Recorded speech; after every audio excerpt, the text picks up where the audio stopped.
салом азизон, шаҳлои гулхоҷа ҳастам. дар рӯбарӯи шумо ва имрӯз ҷумъа аст, охири ҳафтаи корӣ ва ман ҳамаи шуморо бо сархати хабарҳои муҳими имрӯз ошно мекунам. дар ҷустуҷӯи адолат буд, аммо ба бало гирифтор шуд. нисбати ҷавоне ки аз латту кӯби милисаҳои хатлон шикоят дошт, парванда боз карданд. маркази гармидиҳӣ бар ивази конҳои бештар. чин аз тоҷикистон боз кон мехоҳад. оё 2 кони тилло камӣ кардааст?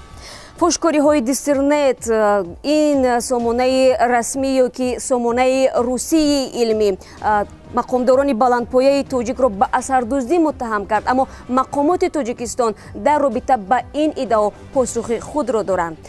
мо ҳам мушкилот доштем. президенти Арманистон дар эътирозҳои густурдаи ин кишвар дасти хориҷиёнро намебинад. худкушии наврасони тоҷик ба нишони эътироз. оё волидайн аз ҳад зиёд сахтгиранд ва ён ки ин таъсири асри технология аст?